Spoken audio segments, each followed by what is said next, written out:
ओम नमो भगवते वासुदेवाय। ओम नमो भगवते वासुदेवाय। ओम नमो भगवते वासुदेवाय।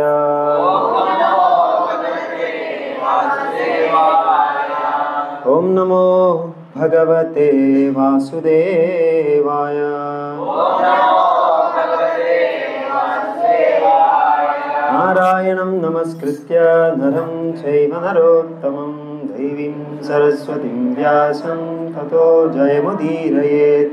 नष्टप्रायेषु भद्रेषु नित्यं भागवतसेवया Bhagwati उत्तमश्लोके भक्तिर्भवति नैष्टिकी।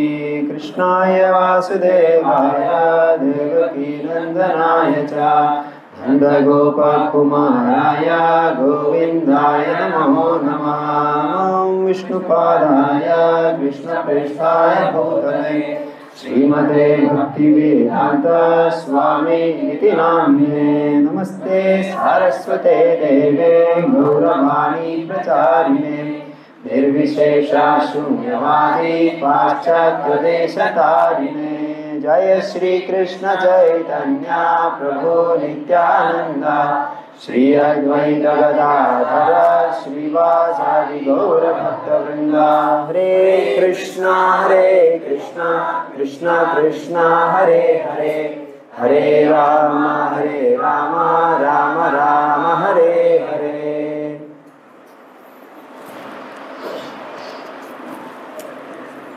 Welcome to Sunday Bhagavatam class. So today we are reading from Canto 2, Chapter 7, text number 3, 2.7.3.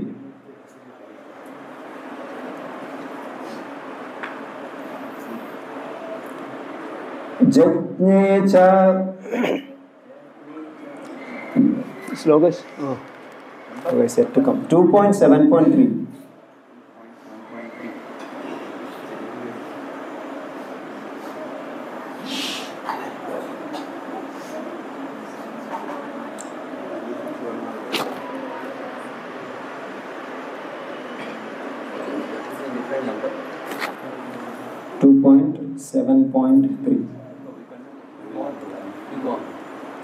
जज्ञे च कर्दमगृहे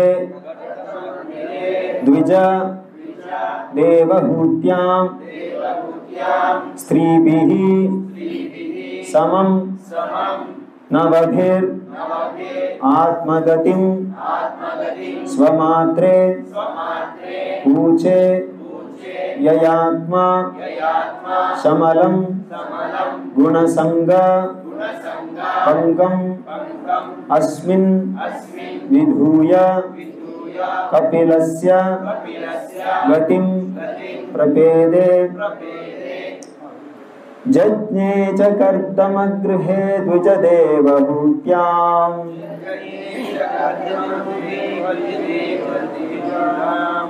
जज्ञे च कर्दमगृहे द्विजदेवहूत्यां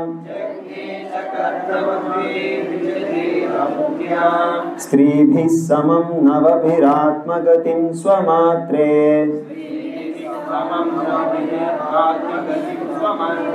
स्त्रीभिः समं नवभिरात्मगतिं स्वमात्रे।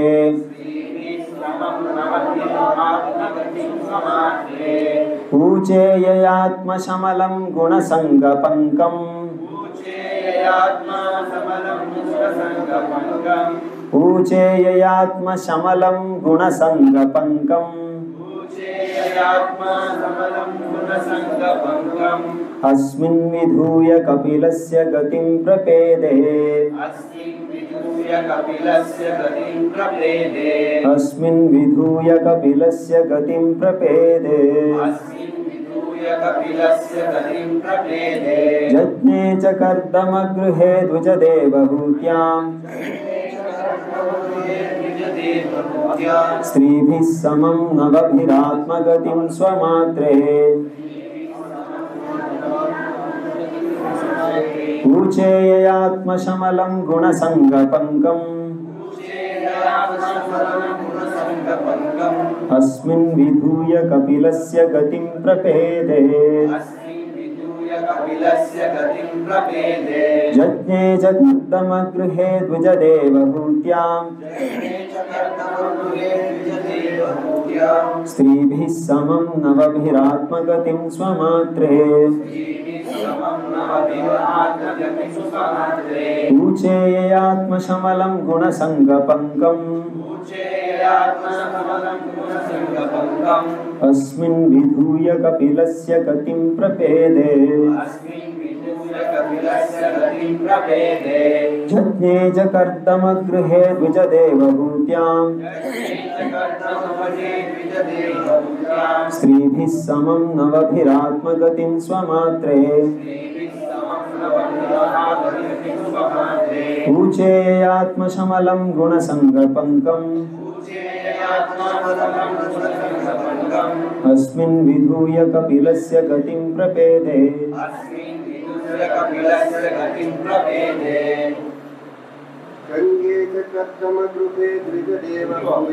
यज्ञे च कर्दमगृहे द्विजदेवहूत्यां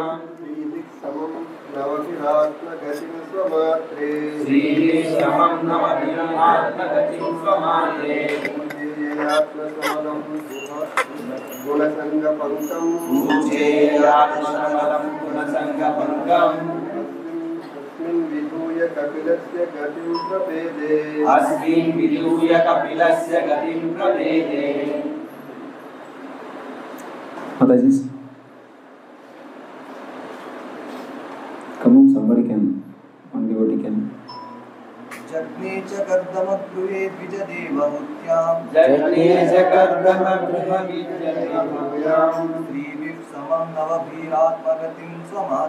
स्त्रीभिः समं नवभिरात्मगतिं स्वमात्रे ऊचेयात्मशमलं गुणसङ्गपङ्कम् अस्मिन् विधूय कपिलस्य गतिं प्रपेदे Somebody from Mataji's?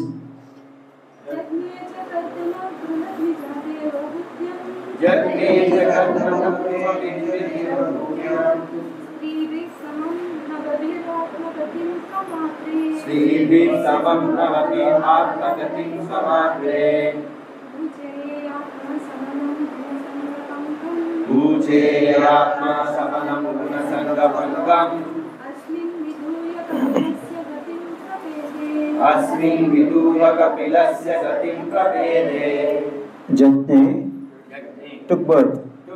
Cha also Kardama. The Prajapati named Kardama. Grihe in the house of Dvija. O Brahmana. Devahutyam in the womb of Devahuti. Stribhi by women. Samam accompanied by Navabhi by 9. Atmagatim spiritual realization. Swamatre unto his own mother. Uche uttered. Yaya by which Atma Shamalam coverings of the spirit soul. Guna Sangha associated with the modes of nature. Pankam mud. Asmin this very life. Vidhuya being washed off. Kapilasya of Lord Kapila. Gatim liberation. Prapede achieved. Translation purport by His Divine Grace A.C. Bhaktivedanta Swami Srila Prabhupada ki. The Lord then appeared as the Kapila incarnation, being the son of the Prajapati Brahmana Kardama and his wife Devahuti, along with 9 other women sisters. He spoke to his mother about self-realization, by which, in that very lifetime, she became fully cleansed of the mud of the material modes and thereby achieved liberation, the path of Kapila. Purport. The instructions of Lord Kapila to his mother Devahuti are fully described in the 3rd canto, chapter 25 to 32 of the Srimad Bhagavatam, And anyone who follows the instructions can achieve the same liberation obtained by Devahuti. The Lord spoke Bhagavad Gita and thereby Arjuna achieved self-realization. And even today, anyone who follows the path of Arjuna can also attain the same benefit as Sri Arjuna. The scriptures are meant for this purpose. Foolish, unintelligent persons make their own interpretations by imagination and thus mislead their followers, causing them to remain in the dungeon of material existence. However, simply by following the instructions imparted by Lord Krishna or Lord Kapila, one can obtain the highest benefit even today. The word Atmagatim is significant in the sense of perfect knowledge of the Supreme. One should not be satisfied simply by knowing the qualitative equality of the Lord and the living being. One should know the Lord as much as can be known by our limited knowledge. It is impossible for the Lord to be known perfectly as He is, even by such liberated persons as Shiva or Brahma. So what to speak of other demigods or men in this world? Still, by following the principles of the great devotees and the instructions available in the scriptures, one can know to a considerable extent the features of the Lord. His Lordship Kapila, the incarnation of the Lord, instructed his mother fully about the personal form of the Lord, and thereby she realized the personal form of the Lord and was able to achieve a place in the Vaikuntha Loka where Lord Kapila predominates. Every incarnation of the Lord has his own abode in the spiritual sky. Therefore, Lord Kapila also has his separate Vaikuntha planet. The spiritual sky is not void. There are innumerable Vaikuntha planets, and in each of them, the Lord, by his innumerable expansions, predominates, and the pure devotees who are there also live in the same style as the Lord and his eternal associates. When the Lord descends personally or by his personal plenary expansions, such incarnations are called Amsha, Kala, Guna, Yuga and Manvantara incarnations. And when the Lord's associates descend by the order of the Lord, such incarnations are called Shakti Avesha incarnations. But in all cases, all the incarnations are supported by the invulnerable statements of the authorized scriptures and not by any imagination of some self-interested propagandist. Such incarnations of the Lord in either of the above categories always declare the Supreme Personality of Godhead to be the ultimate truth. The impersonal conception of the Supreme Truth is just a process of negation of the form of the Lord from the mundane conception of the Supreme Truth. I don't know whether anybody understood that. The living entities, by their very constitution, are spiritually as good as the Lord. Living entities, by their very constitution, are spiritually as good as the Lord, and the only difference between them is that the Lord is always supreme and pure, without contamination by the modes of material nature, whereas the living entities are apt to be contaminated by association with the material modes of goodness, passion and ignorance.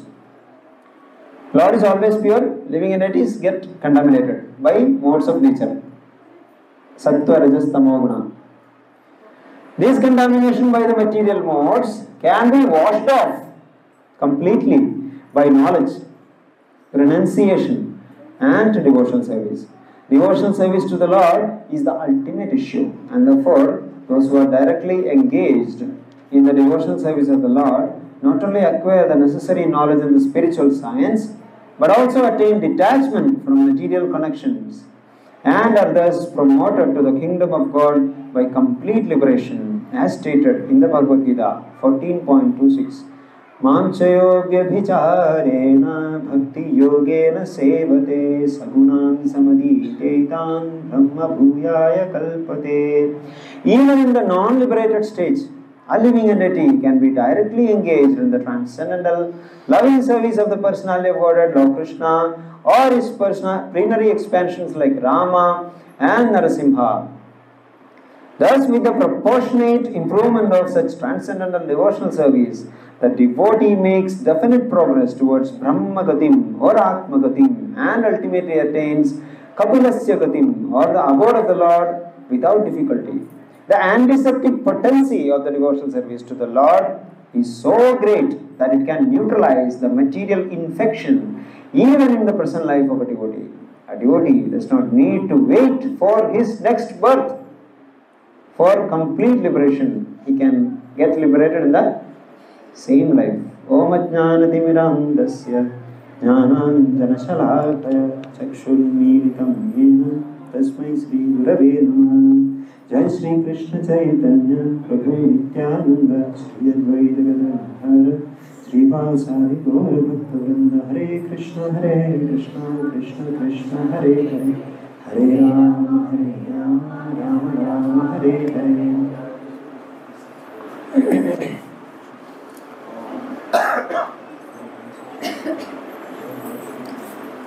Very late, huh?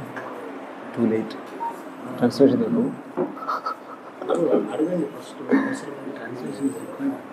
Yeah, I just check. Otherwise you can. Is Telugu translation is required? If it is required, then Yes. how many of devotees want Telugu translation? Very. Mic also required. How many devotees need Telugu translation? You ask in Telugu also once. Devotees? No, everybody.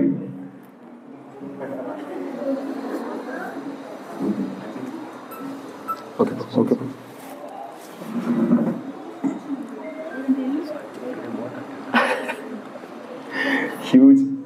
Huge purport. We have time. Huge. We have time now. Already told. Next week time.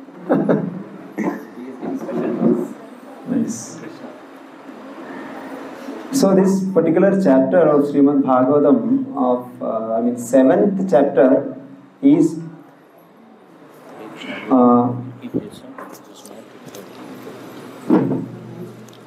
on scheduled incarnations of the Supreme Personality of Godhead.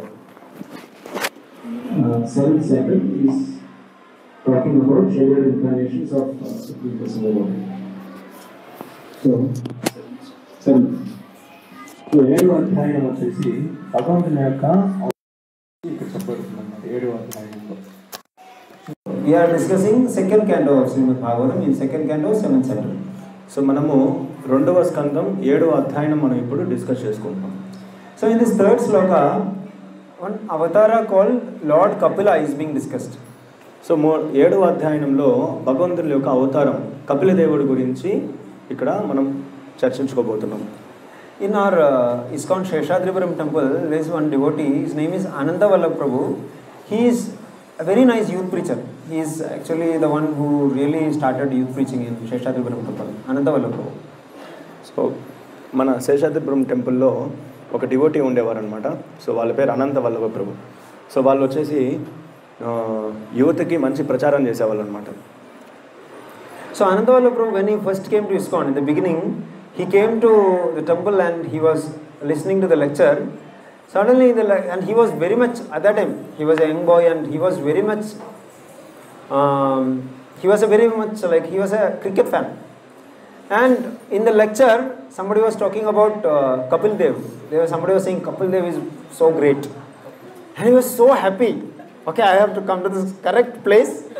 They know the greatness of Kapil Dev. So ఒకప్పుడు ప్రభుజీ అనంత వల్లభ ప్రభు ఎప్పుడైతే first time టెంపుల్కి వచ్చారో అప్పుడు Bhagavatam class వింటూ ఉన్నారనమాట. Actually ప్రభుకి cricket అంటే చాలా ఇష్టం అనమాట. సో భాగవతంలో అక్కడ భక్తుడు కపిల్ దేవ్ గురించి మాట్లాడుతుంటే Kapil Dev is a very great personality అని వినంగానే ఆయనకి చాలా ఆనందం వచ్చేస్తుంది అన్నమాట. కరెక్ట్ ప్లేస్కి వచ్చాము, ఎందుకంటే ఆయన క్రికెట్ అంటే చాలా ఇష్టం కదా. కపిల్ దేవ్ అంటే క్రికెట్ ప్లేయర్ ఉన్నారు కదా, సో వాళ్ళు వినేసి కరెక్ట్ ప్లేస్కి వచ్చామని చాలా ఆనందం, చాలా హ్యాపీ అయిపోతారు అనమాట. So he became very regular. He started coming because every day in ISKCON Kapil Dev is not discussed. So he thought, okay, they know the greatness, so I'll be coming now. A good place for me to come. Like that, so he became very regular. So Kapil Dev అనే పదం వినంగానే అప్పటి నుంచి రెగ్యులర్గా Sunday programme రావడం మొదలు పెట్టారనమాట. So it is after many days or many months he got to know from his sister who was very little senior devotee. She told him that that is not that Kapil Dev. That is Kapila Dev, who is son of Devahudi and Kardama Muni. చాలా రోజుల తర్వాత, చాలా సంవత్సరాల తర్వాత వాళ్ళ యొక్క చెల్లెల దగ్గర నుంచి తెలుస్తుంది అనమాట. వాళ్ళు ఆల్రెడీ భక్తిని సాధన చేస్తూ ఉంటారు. వాళ్ళు చెప్తారు ఏమంటే, అరే నువ్వు అనుకుంటున్న కపిల్ దేవ్ కాదు ఆయన, కపిల్ దేవ్ అంటే దేవవతి యొక్క కుమారుడు కపిల భగవానుడు ఆయన, నువ్వు అనుకుంటున్నట్టు క్రికెట్ కపిల్ దేవ్ కాదు అని చెప్తారు అనమాట. So today we will discuss about that Kapila. This sloka is completely about that Kapila Dev only. So ఈరోజు మనము భగవంతుడు కపిల భగవానుడు గురించి, కపిల్ దేవ్ గురించి మనం ఇప్పుడు చర్చించుకోబోతున్నాం. So here it is told that Kapila Dev took birth in Kardama Grihe, in the house of Kardama Muni. So Kapil దేవుడు Kardama మునికి జన్మిస్తారనమాట. Kardama Muni is actually son of Lord Brahma and he is a Prajapati. So Kardama ముని వచ్చేసి బ్రహ్మ యొక్క కుమారుడు అనమాట. ఆయన ప్రజాపతి కూడా, Kardama Prajapati.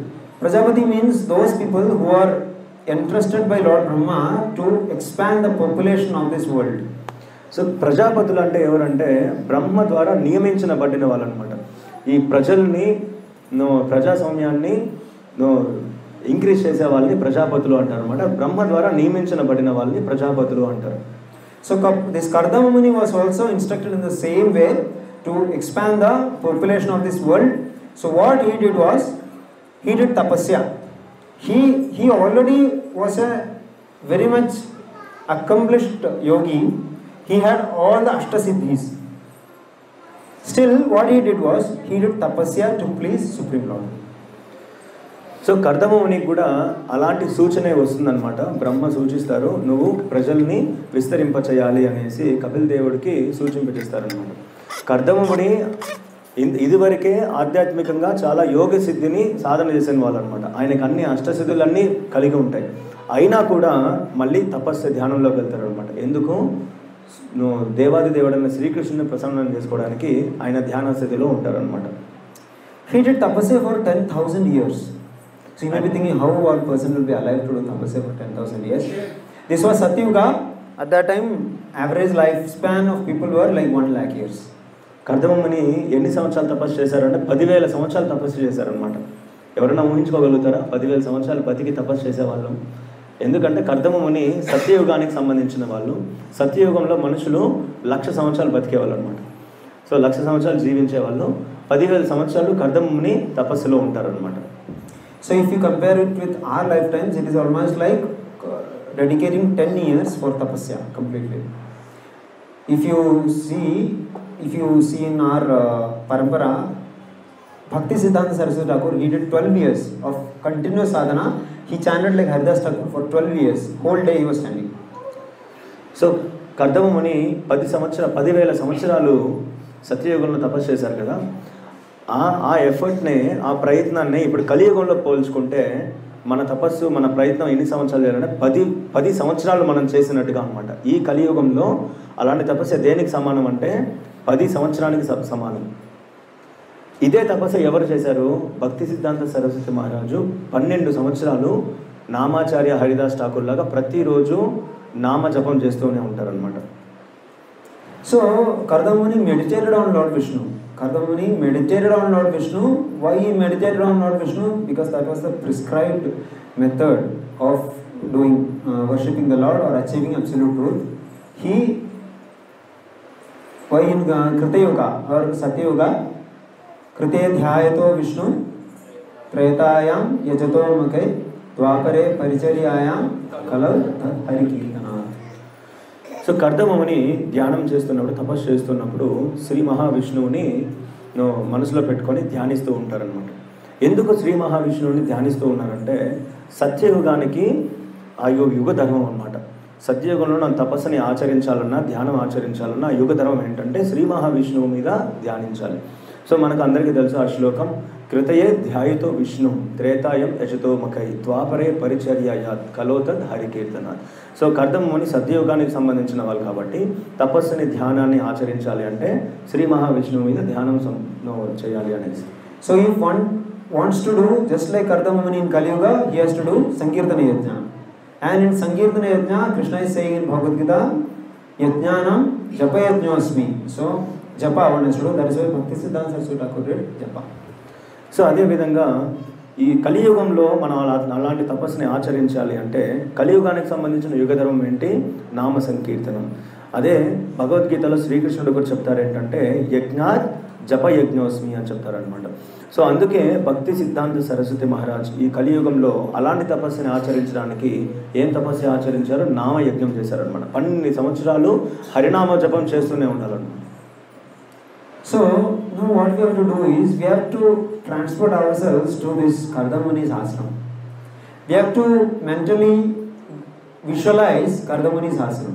Kardama Muni's ashram is on the banks of Saraswati, river Saraswati, beautiful place.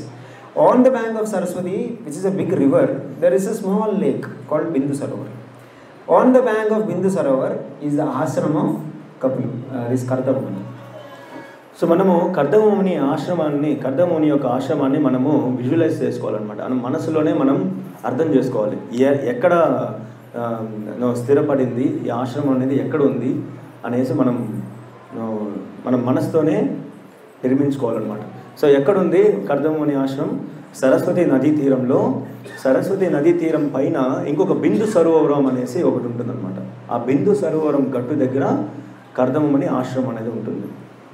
This is a great story. If you want to really get connected to it, you have to visualize. You have to be present there.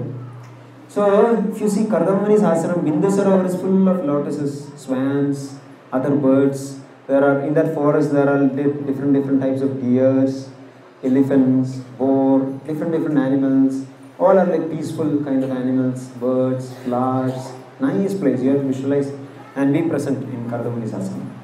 So మనం కర్దముని ఆశ్రమాన్ని మనం గుర్తుపెట్టుకోవాలంటే, లేకపోతే మనం అనుసరించాలంటే మానసికంగా మనం వినాలన్నమాట. మానసికంగా మనం దాన్ని విజువలైజ్ చేసుకోవాలి.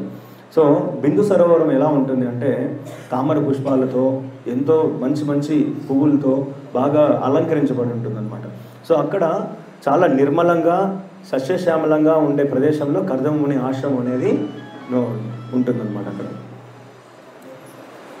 So like this he did tapasya for 10,000 years, and finally Lord Vishnu manifested himself in front of Kardama Muni. And how was Lord Vishnu appearing in front of Kardama Muni? Lord Vishnu was standing on the shoulders of Garuda. So Kardama ముని ధ్యానం చేస్తున్నప్పుడు, తపస్సు చేస్తున్నప్పుడు, శ్రీ మహావిష్ణువు మీద ధ్యానం చేస్తున్నప్పుడు మొత్తానికి శ్రీ మహావిష్ణువు యొక్క దర్శనం భాగ్యం అనేది కలుగుతుందన్నమాట. ఎలాగ శ్రీ మహావిష్ణువుని దర్శనం చేసుకున్నారు? ఆయన శ్రీ మహావిష్ణువు నిలబడుకొని ఉన్నారు, గరుడదేవి ఇలా వస్తున్నారు, గరుడదేవి యొక్క భుజాల పైన శ్రీ మహావిష్ణువు నిలబడుకొని ఉన్నారనమాట. ఇలాంటి దర్శనాన్ని కర్దమ ముని పొందుతారు. Actually we have got such a great gift called our mind.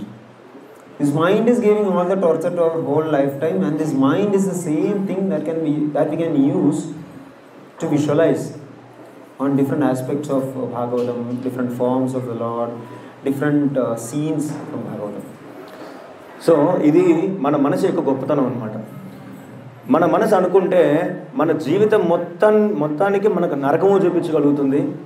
మన మనసు మనం చెప్పిన మాట వినకుండా సో మనకు నరకం చూపిస్తుంది. కానీ అదే మనసుని మనం కరెక్ట్గా ఉపయోగిస్తే, సద్వినియోగం చేసుకుంటే ఇలాంటి భగవంతుని కూడా కరెక్ట్గా మానసికంగా అర్థం చేసుకోవడానికి, విజువలైజ్ చేసుకోవడానికి కూడా మనసు మనకు తోడ్పడుతుంది అన్నమాట.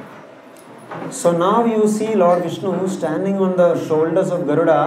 How Lord Vishnu is looking like? He is having that Shama Varnam, and he is wearing this big garland of white lotuses, and he is wearing another garland of Tulasi.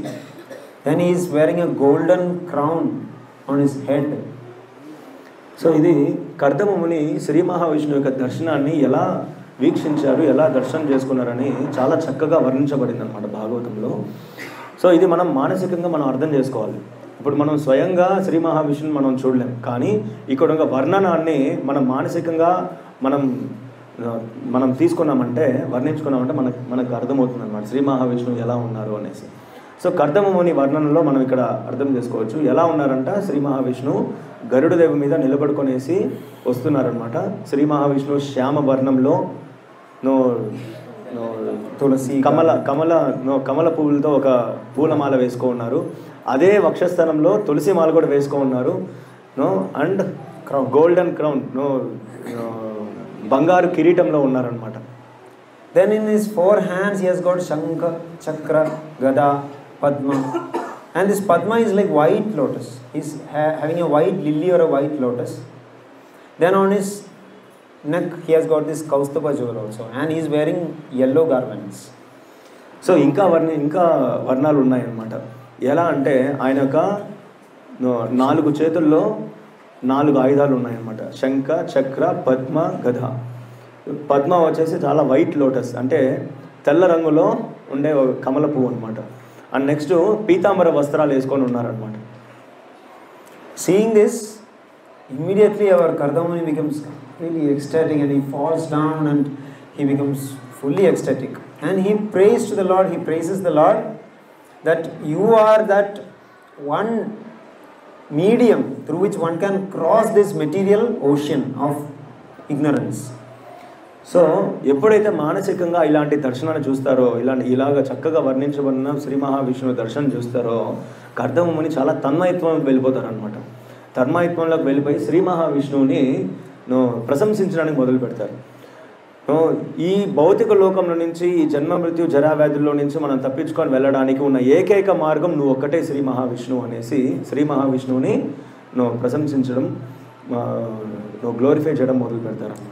You must understand that Kardamuni had a very clear intention for doing this penance for 10,000 years. He wanted a good wife. That was his one and only intention. So ఈ కర్దమముని ధ్యానం చేయడానికి ఒక clarity ఉందన్నమాట. ఎందుకు ధ్యానం చేస్తున్నాం, ఎందుకు తపస్సు చేస్తున్నాం అనేసి. ఆ తపస్సు వెనకాల ఉన్న ఉద్దేశం ఏంటంటే సో బ్రహ్మ కర్దమమునికి ఒక సూచన ఇచ్చారు, ప్రజలని విస్తరింపచేయాలి అనేసి. సో ప్రజలను విస్తరింపచేయాలి అంటే ఒక మంచి భార్య, ఒక స్త్రీ కావాలి అనేసి శ్రీ మహావిష్ణువుకి తపస్సు చేస్తూ ఉంటారు అనమాట. ఇది ఆయన తపస్సు చేయడానికి వెనకాల ఉన్న ఉద్దేశం. So why he wanted a wife? Because Lord Brahma had instructed him to expand the population. So he wanted a wife. And clearly then what he says, Kardamuni says the Lord, you are the ultimate, but foolish materialistic people, when they will get your darshan, what they'll ask for material boons. They'll ask for, only foolish people will do like that. They'll ask for material boons. But oh my Lord, I am also asking for satisfaction. He is clearly stating, because he has taken that service from Lord Brahma, he has developed that mood to achieve, to have a wife, to expand. So he is saying, just to satisfy my lusty desires, oh my Lord, I did all these penances 10,000 years, and I am asking you for a good wife who will be very conducive to fulfill my service. So Kardamamuni ఒక్కసారి భగవంతుని చూడంగానే ఇలా చెప్తారనమాట. ఈ భౌతిక లోకంలో ఉన్న మూర్ఖపు ఆలోచనలు ఉన్న భౌతికులు ఏం చేస్తారంటే, నిన్ను దర్శనం చేసుకున్న తర్వాత కూడా, భగవంతుని దర్శనం చేసుకున్న తర్వాత కూడా భౌతికమైన కోరికలే కోరుకుంటారు. ఇంద్రియ తృప్తి కోసం, తన మనస్తృప్తి కోసం, ఇంద్రియ తృప్తి కోసం కోరుకుంటారు. కానీ భగవంతా, నేను కూడా అదే కోరుకుంటున్నాను, నేను కూడా అదే కోరుకోవాల్సిన పరిస్థితి ఉంది. సో ఏమంటే కర్దమునికి భగవంతుని చూసిన తర్వాత ఆ సాక్షాత్కార స్థాయికి ఎదిగారు. సాక్షాత్కార స్థాయికి భగవంతుని చూసిన తర్వాత భౌతిక కోరికలు కోరుకోకూడదు అనే స్థాయికి ఎదిగారు. బట్ స్టిల్ ఆ పరిస్థితి ఎలా అంటే అలాంటి కోరిక కోరుకోవాల్సిన పరిస్థితి అనమాట. So even to fulfill your desires, if you have material desires, this is Kardamuni is telling you, even if you have a lot of material desires, don't go to demigods, don't go here and there, go to Supreme Personality of Godhead. If it is good for you, he will bless you. So Kardamuni యొక్క teachings అంటే ఎలా ఉన్నాయంటే, మనకు ఏదైనా కోరిక ఉన్నప్పుడు అక్కడ ఇక్కడ వీళ్ళని వాళ్ళని దేవతల్ని ఎవరిని అడగాల్సిన అవసరం లేదు. డైరెక్ట్గా శ్రీ మహావిష్ణువుని అడిగితే చాలు. ఇది నిజంగా మన జీవితానికి ఇది ఖచ్చితంగా కావాలి, మన జీవితం నిర్దేశకానికి ఖచ్చితంగా కావాలనుకుంటే భగవంతుడే స్వయంగా మనకిది నియమిస్తారు, స్వయంగా అది మనకు ప్రసాదిస్తారు. అది మనకు జీవితానికి అవసరం లేదు, మన పురోగతికి మన ఆధ్యాత్మిక శిఖరాలకి వెళ్ళడానికి ఇది మనకు అవసరం లేదు అంటే అది మనకి ఇవ్వరు. Lord Mahavishnu becomes very pleased by Kardamuni. So Kardamamuni చేసిన ఆ తపస్సుకి, ఆ తపస్సులో కలిగిన సాక్షాత్కారానికి ఆయన మనసుకి శ్రీ మహావిష్ణువు చాలా ప్రసన్నుడవుతారనమాట. You cannot hide anything from Lord Vishnu. He is already the super soul. Krishna is already super soul. He knows everything what is in our heart. He knows all our desires. You cannot hide. You cannot be a hypocrite. Oh, Krishna, I have seen you. I don't want anything. That you cannot hide. He knows everything. So భగవంతుడి దగ్గర మనం ఏమీ దాచుకోలేమన్నమాట. ఎందుకంటే ఎదురుగా ప్రత్యక్షమైన భగవంతుడే మన మనసులో కూడా ఉన్నారనమాట. కర్దమముని ఎదురుగా ప్రత్యక్షమైన భగవంతుడే అందరి మనసుల్లో కూడా ఉన్నారు. మన మనసులో కలిగిన కోరికలు కావచ్చు, మన ఇంద్రియ తృప్తికి సంబంధించిన కోరికలు ప్రతి ఒక్కటి భగవంతుడికి అర్థమవుతుంది. మనము సరదాగా మనసులో కొన్ని కోరికలు పెట్టుకొని భగవంతుడా నాకేం అవసరం లేదు, నాకేం వద్దు అని చెప్పినా కూడా భగవంతుడికి అన్నీ అర్థమవుతాయి. ఏది మనం దాచలేమని మనం దాచిపెట్టడానికి ప్రయత్నించినా కూడా భగవంతుడికి అర్థమైపోతుంది. So, what I was saying. So, Lord, it is told this Bindu Sarovar is, we were talking about Bindu Sarovar. That Bindu Sarovar got that name because after seeing Kardama's penances, after seeing his honesty, after seeing his devotion, tears fell from Lord's eyes. Overwhelmed by the devotion of Kardamuni, that tears fell in their Sarovar. That is why it is called Bindu Sarovar. So Kardamamuni యొక్క తపస్సుని మెచ్చి, కర్దమముని యొక్క నిజాయితీ, మనసులో నుంచి వచ్చిన కోరిక నిజాయితీని మెచ్చి భగవంతుని యొక్క కంట్లో నుంచి నీళ్ళు కారుతాయి అన్నమాట. ఆ భగవంతుని యొక్క కమల నయనంలో నుంచి వచ్చిన ఆ నీటి బిందువులు ఆ సరోవర్లో పడినందువల్ల ఆ సరోవరానికి బిందు సరోవర్ అని పేరు వస్తుంది అన్నమాట. Kardamuni, then Lord, what he told? Lord told, Kardamuni, I know whatever is in your heart. I have already done all the arrangements for your marriage. Now what will happen? This ruler of this entire material world, not material world, Bhumandala, Swayambhuva Manu has got a daughter called Devahuti. She is the perfect match for you. And I have made all the arrangements for them, for her to get married to you, and they will be coming to your hermitage within 1 or 2 days. Day after tomorrow, he says. ఇప్పుడు భగవంతుడు స్వయంగా కర్దమమునితో మాట్లాడతారనమాట. నువ్వు కర్దమముని అడిగిన తర్వాత భగవంతుడు మాట్లాడతారనమాట. So నువ్వు అడగక ముందే నీ మనసులో ఏముందో నాకు తెలుసు, దానికి కావాల్సిన అరేంజ్మెంట్స్, దానికి కావాల్సిన అన్నీ నేను అరేంజ్ చేసేసాను. ఇప్పుడు ఏం జరుగుతుందంటే ఈ భూమండలాన్ని మొత్తం పరిపాలిస్తున్న స్వయంభవ మనుకి ఒక కూతురు ఉంది, ఒక పుత్రిక ఉంది. తన పేరు వచ్చేసి దేవహూతి. వాళ్ళని నీకు ఇచ్చి పెళ్లి చేయడానికి వాళ్ళే నీ దగ్గరికి వస్తున్నారు. సో దేవహూతి వచ్చేసి నీకు చక్కగా నువ్వు ప్రజల్ని విస్తరింపజేయడానికి కావాల్సిన అన్నీ నీకు దేవహూతి అనేది చక్కగా తోడుగా ఉంటుంది అనేసి భగవంతుడు చెప్తారనమాట. So after saying this lord Vishnu returns and on the back of Garuda and Kardamuni waits for Swayambhuva Manu, and exactly at the time when it was told, Swayambhuva Manu comes. And you should also know that after doing 10,000 years of tapasya, still Kardamuni was looking very handsome because glance of Lord Vishnu had fallen on him. Kardamuni looked very healthy, very handsome. So Swayambhava Manu అక్కడికి వస్తారు. భగవంతుడు చెప్పినట్టు స్వయంభవ మను అక్కడికి వస్తారు. కర్దమముని చూడంగానే 10,000 సంవత్సరాలు మొత్తం తపస్సు చేసినా కూడా ఆయన చాలా అందంగా ఉంటారనమాట. ఎందుకంటే శ్రీ మహావిష్ణు యొక్క కాంతి, శ్రీ మహావిష్ణు యొక్క దర్శన భాగ్యం కలిగింది కాబట్టి, ఆయన స్వయంగా కర్దమముని చూశారు కాబట్టి కర్దమమునికి ఆ ప్రకాశవంతం అంతా అలాగే ఉంటుంది అనమాట, ఆ ఛాయ అంతా అలాగే ఉంటుంది. So Kardamuni greets Swayambhuva Manu very nicely. Swayambhuva Manu has got his wife Shatarupa and Devahuti with him, and Kardamuni greets him very nicely. Swayambhuva Manu also praises the great Brahmana Kardamuni. So Swayambhavamanu అక్కడికి రాగానే కర్దమముని వాళ్ళని welcome చేయడము, స్వాగతించడము, వాళ్ళకి ఆసనలు కమ్మని చెప్పడము, and స్వయంభవమును కూడా కర్దమమునిని greet చేయడము, ఓ great బ్రాహ్మణ, నువ్వు చాలా మంచి బ్రాహ్మణుడివి అనేసి స్వయంభవమును కూడా వాళ్ళని ప్రశంసించడం, ఇవన్నీ స్వాగతించడం అంతా జరుగుతూ ఉంటుంది అన్నమాట, formalities. Kardamuni, then he asks, what is the reason? What is the reason for your... But he doesn't ask directly, okay, Lord Vishnu told me all that. No. He says, what is your reason of your great arrival? So కర్దమమునికి స్వయంభవమును ఇప్పుడు వస్తారు అని భగవంతుడు చెప్పిన మనసులో ఉన్నా కూడా just ఫార్మాలిటీకి మీరు ఇక్కడ రావడానికి గల కారణం ఏమిటి అనేసి స్వయంభవముని అడగడం జరుగుతుంది అనమాట. Swayambhuvamanu says, see, my daughter Devahuti, she's a very beautiful daughter, and you see the trick what Lord Vishnu has played. Narad Muni had visited Devahuti, and Narad Muni has praised about Kardamuni a lot to Devahuti, and Devahuti's mind is now completely absorbed on Kardamuni. That idea, Devahuti means if I need a husband, that should be Kardamuni. That kind, Swayambhuvamanu is saying this. Now, so Devahuti has developed a great desire to marry your lordship, like that. స్వయంభవమును వచ్చేసి కర్దమమునికి చెప్తారనమాట. So ఏమంటే స్వయంభవమును నాకు ఒక పుత్రిక ఉంది, వాళ్ళ పేరు దేవహూతి అనమాట. So Naradamuni వచ్చి కర్దమముని గురించి అంటే నీ గురించి చాలా చక్కగా చెప్పారు, ఇప్పుడు నీ మాటలు విని కర్దమముని యొక్క గొప్పతనం విని తన మనసంతా కర్దమముని యొక్క ప్రశంసలతో నిండిపోయింది.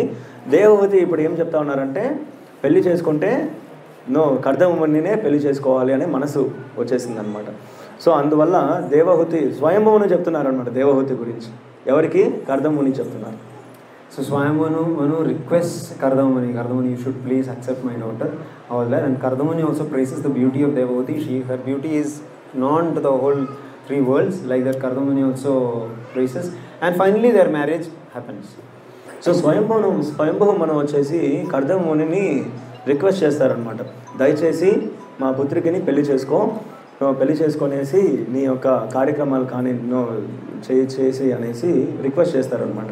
సో కర్దమముని ఆల్సో గ్లోరిఫైస్, కర్దమముని కూడా చెప్తారనమాట, మీ పుత్రి యొక్క గొప్పతనం ప్రపంచం మొత్తానికి తెలిసింది అనేసి ఇలాగ మాట్లాడుకొని ఫైనల్గా వాళ్ళ యొక్క పెళ్లి ఏర్పాట్లన్నీ జరుగుతాయి అన్నమాట. I'm thinking how Narad Muni, being a brahmachari, what all kind of services he does. He goes to Devahuti and he praises, see, there is a boy, there is a Maharshi, and finally these are services Narad Muni does. He knows everything. So మనం ఇక్కడ చూస్తే Naradamuni actually బ్రహ్మచారి అనమాట, కానీ భగవంతుని యొక్క సేవల కోసం ఆయన ఏం చేయడానికన్నా సిద్ధంగా ఉంటారు అనమాట. ఒక పుత్రిక దగ్గరికి వెళ్ళేసి వేరే కర్దమముని గురించి గ్లోరిఫై చేయడము, వాళ్ళ మనసులో ఇది పుట్టించడం, అవన్నీ నారదముని చాలా మంచి సర్వీసెస్ చేస్తారనమాట.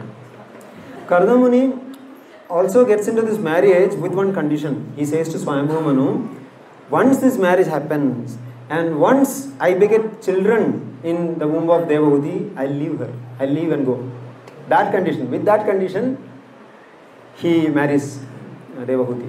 సో కర్దమముని ఒక షరతు పెడతారనమాట స్వయంభవమునికి.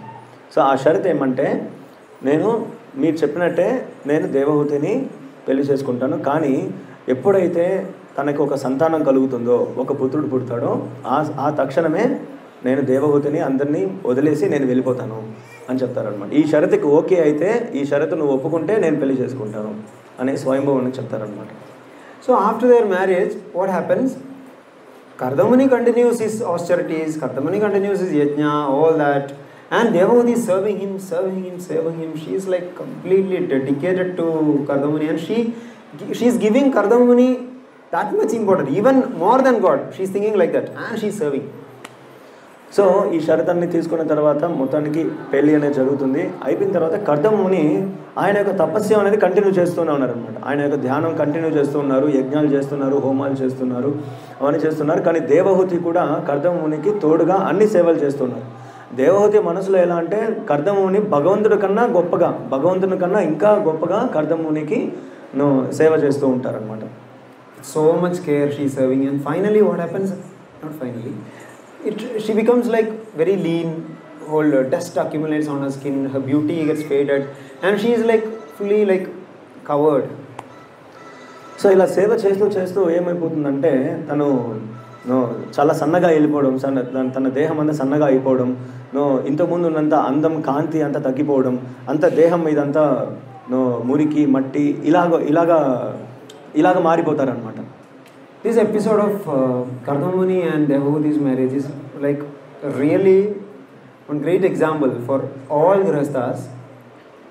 This is a wonderful episode, like how we have to be Grihasthas. Like husband should be fully focused on the Supreme Lord, and wife should serve the husband and create an environment which is conducive for spiritual advancement of the whole family. So ఈ story ఏంటంటే గృహస్థ ఆశ్రమంలో ఉన్నవాళ్ళు గృహస్థ ఆశ్రమంలోకి ఇంకా వెళ్దాం అనుకున్న వాళ్ళకి చాలా మంచి ఎగ్జాంపుల్ అనమాట. ఇది చాలా మంచి ఉదాహరణ. సో హస్బెండ్ లేకపోతే గృహస్థుడు ఎప్పుడు కానీ ఎలా ఉండాలి అంటే ప్రతి క్షణం భగవంతుని యొక్క సేవల్లో నిమగ్నమై ఉండాలన్నమాట. అండ్ గృహిణి ఎప్పుడు ఎలా ఉండాలి అంటే ఎప్పుడు తన యొక్క హస్బెండ్కి అంటే గృహస్థుడికి ఎప్పుడు సేవ చేస్తూ ఉండాలన్నమాట. ఇలాంటి ఎన్విరాన్మెంట్ని అంటే ఇలాంటి వాతావరణాన్ని మనం క్రియేట్ చేసుకోవాలి యాజ్ ఎ గృహస్థ devotees. Now you should see what husband did. I'll tell you. Now Devavati has become like this. So once Kardamamuni notices this, he also loves Devavati very much.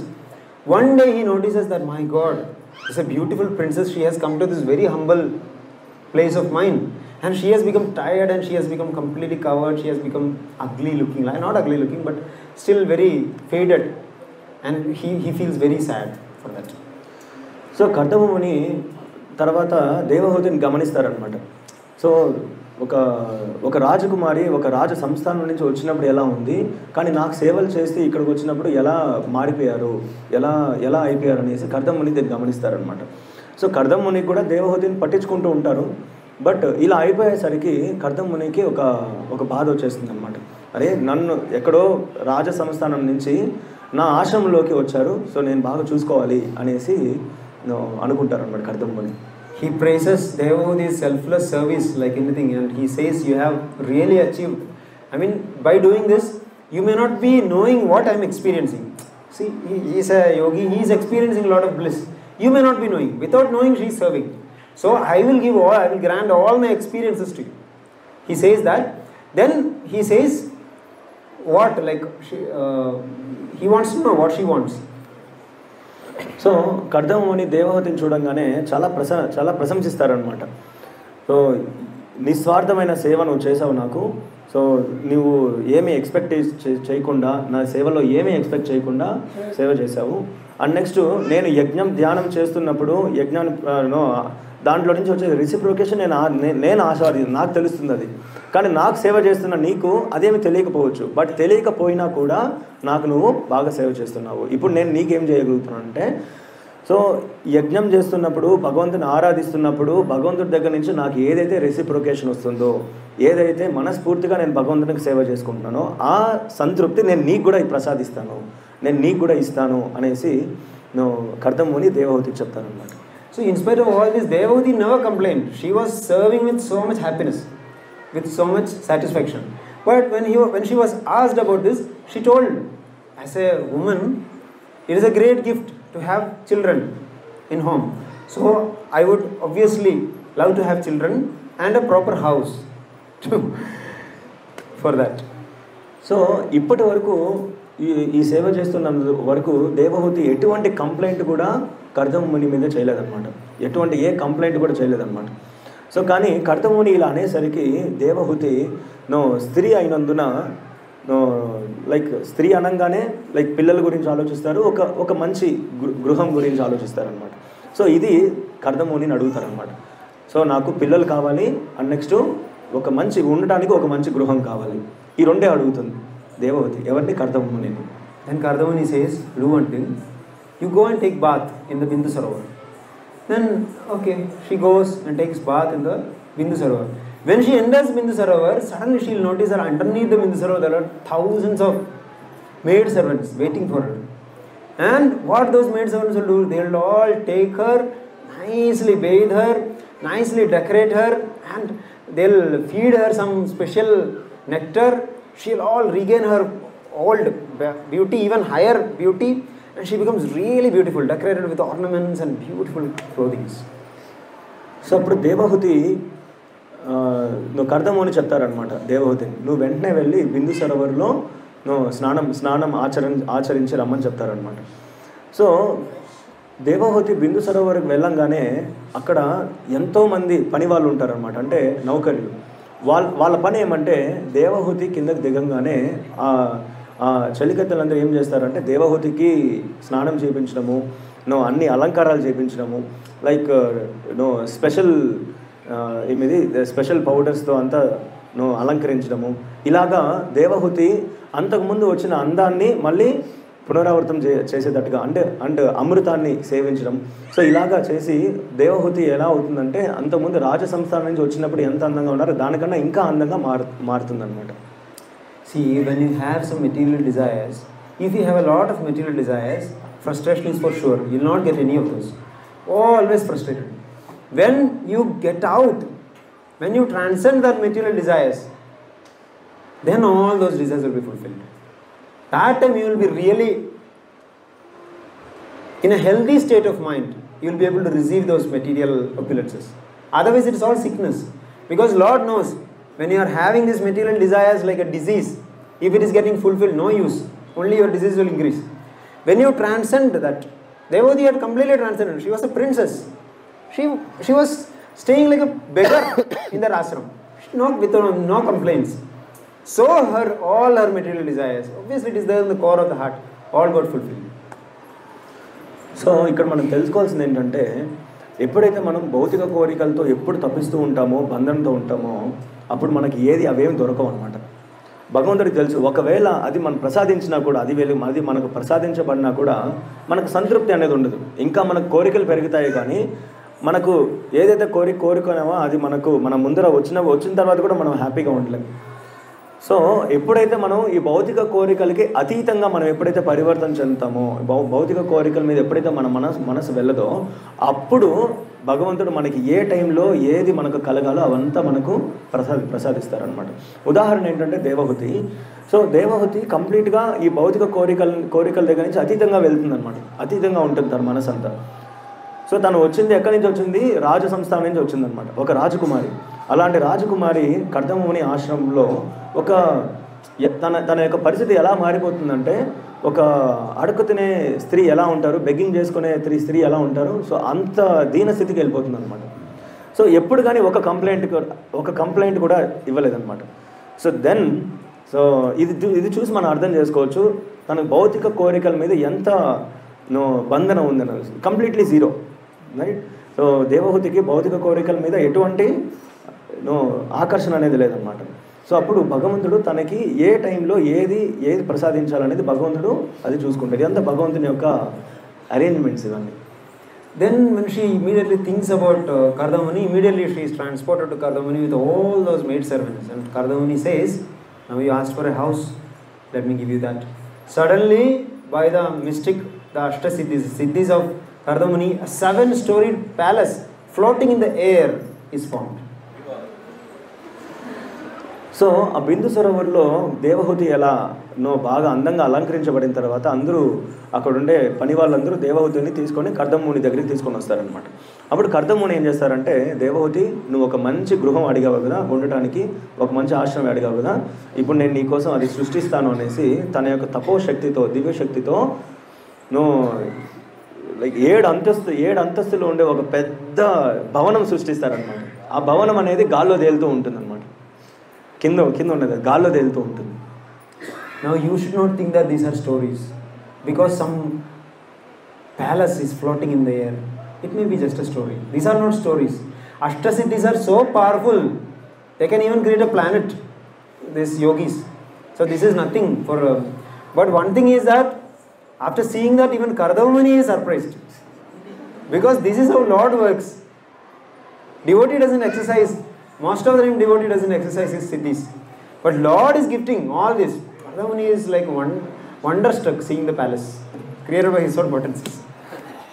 So ఇది వినంగానే మనకి ఇది కథలు okay, ఇవేమీ జరిగి ఉండవు, కాకపోతే ఒక మనసుకి ఆహ్లాదంగా ఉండే కథలను అనుకోవచ్చు. కానీ ఇవి కథలు కాదు, నిజంగా జరిగినట్టు అనమాట.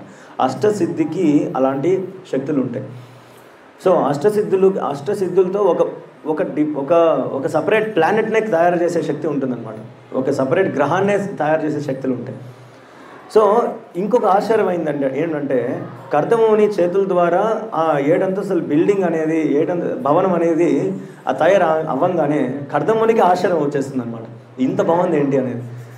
తన మనసుతో తన పొటెన్సీతో తనకున్న శక్తితో తయారైన భవనాన్ని చూసి తనకే ఆశ్చర్యంగా ఉంటుంది అనమాట. ఎందుకు ఇవంతా ప్రసాదించేది ఎవరు? భగవంతుడు ప్రసాదిస్తున్నారు. Now you visualize that palace is having all diamonds on the walls, and the floor is made of emerald. You know what is emerald? That green stone. And if you see the dome, it is made of sapphire, which is Indraneelam, blue color, like our TOVP. This is pure Indraneelam with on the top of that golden some things are there. Yeah, same like TOVP. And 7 floors. 7 floors only, no? I was also 7 floors only, TOVP also. It is just like, I don't know, amazing coincidence. Then with dioceses, like on the floors there will be stage kind of things. They are made of coral. That white which you'll get from the ocean, right? Was corals and lot of swans, these pigeons. Some are original, some are fake. We are not able to distinguish which is fake, which is real. That kind of a beautiful palace. So ఆ భవనాన్ని కూడా చాలా చక్కగా వివరిస్తున్నారు అనమాట భాగవతంలో. ఎలా ఉంది ఆ భవనం అనేది? ఫస్ట్ అంతా ఆ బిల్డింగ్ ఆ గోడల మీదంతా వజ్రాలతో అలంకరించబడి ఉంటుంది అనమాట. కిందంతా ఎమరాల్డ్స్ అంటే చాలా వైడూర్యమైన రాళ్ళు ఉంటాయి కదా, ఆ రాళ్లతో అలంకరించబడి ఉంటుంది అనమాట. అండ్ నెక్స్ట్ ఆ సరోవరాల్లో హంసలు అవన్నీ తిరుగుతూ ఉంటాయి. అండ్ 7 అంతస్తులు అండ్ పైన మనం మాయాపూర్లో చూస్తాం కదా డోమ్, అలా ఆ డోమ్తో మళ్ళీ దాని మీద మళ్ళీ వజ్రాలతో మళ్ళీ డెకరేట్ చేయబడి ఉంటుంది అనమాట. ఇంత చక్కగా ఆ భవనం అనేది తయారు చేయబడి ఉంటుంది. So I cannot describe it fully. You can read that section and really visualize. This is not just floating. It can fly and go. It is an airplane. Then they will enter into that and Kardamuni will take Devahuti to different places of the universe. Beautiful places like Mandara Parvata, all those places where demigods come to have pleasure, those kind of places. Here we take to this Kadavadi tree park, that Kundaralli park, what is like that we take, but here Kardamuni is taking her to different parts of the universe. So ఆ భవనం అనేది just గాల్లో తేలుతూ ఉండేది కాదనమాట. So అది గాల్లో ఎగిరి కూడా ఎక్కడికి కావాలంటే అక్కడికి వెళ్ళిపోతుంది. మన మనసు ఏది కోరుకుంటే, ఏ ప్రదేశాన్ని కోరుకుంటే అక్కడికి వెళ్ళిపోతుంది అనమాట. సో కర్దమం అని దేవహూతి అక్కడ దాంట్లో కూర్చొనేసి అన్ని ప్రదేశాలకి, ఈ ప్రపంచంలో ఉండే అన్ని దివ్యమైన ప్రదేశాలకి అందరికీ దేవహూతిని తీసుకొని వెళ్తారనమాట. మందార పర్వత, స్వర్గ, అన్ని లోకాల్లో ఎక్కడైతే దేవతలు ప్రజెంట్ అవుతారో అలాంటి ప్రదేశాలందరికీ అన్నిటికీ తీసుకొని వెళ్తారనమాట. It is told in the scriptures that in that house where husband and wife are living very peacefully with lot of respect and love, there Lakshmi resides. So శాస్త్రాల్లో ఏం చెప్తారంటే, ఏ ప్రదేశంలో అయితే హస్బెండ్ అండ్ వైఫ్ అంటే భార్య భర్తలు సుఖశాంతులతో సస్యశ్యామలంగా శాంతిగా ఎక్కడైతే ఉంటారో అక్కడ లక్ష్మీదేవి కొలువవుతుంది అని చెప్తారనమాట. ఇది శాస్త్రాల్లో చెప్పింది. Even if they appear very poor by some karma or something, their heart will be full. They will be always happy. So వాళ్ళ పరిస్థితి, వాళ్ళ ఆర్థిక పరిస్థితి ఎలా ఉన్నా కూడా, ఆర్థిక పరిస్థితి తక్కువ ఉన్నా ఎక్కువ ఉన్నా ఎలాగున్నా కూడా, సో వాళ్ళు మనస్ఫూర్తిగా వాళ్ళు ఉన్నదాంతో సంతోషపడి ఎప్పుడైతే వాళ్ళ గృహాన్ని మెయింటైన్ చేసుకుంటారో సో అక్కడ లక్ష్మీదేవి అనేది కొలువవుతుంది అని చెప్తారు. So this much effort we have to put from our side. Like as a wife, we should always think how I can keep myself peaceful, how I can be myself happy. If I am happy, I can keep others happy. Same husband also should try to be very peaceful and happy and contented with whatever we have, satisfied by whatever we have. It is being satisfied with each other. So ఇక్కడ మనం అర్థం చేసుకోవాల్సింది ఏంటంటే, so భార్య భర్త ఎవరు కానీ, so భార్య ఎలా ఆలోచించాలి అంటే, లైక్ ఉన్న దాంతో నేను ఎట్లా శాంతిగా సుఖంగా శాంతిగా ఉండాలి. మనకున్న దాంతో లేని దాని గురించి ఆలోచించకుండా మనకున్న పరిస్థితులతో మనకు ఉన్న దాంతో మనం ఎలాగ హ్యాపీగా ఉండాలి. అండ్ భర్త కూడా.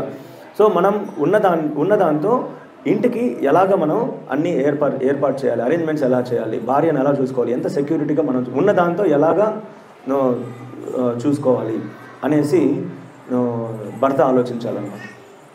So like this, they travel the whole universe for 100 years. A honeymoon of 100 years.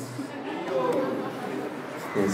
So Devahuti and Kardamuni ఆ భవనంలో ఎన్ని సంవత్సరాలు ప్రయాణిస్తూ ఉంటారు? అన్ని లోకాలకి 100 సంవత్సరాలు.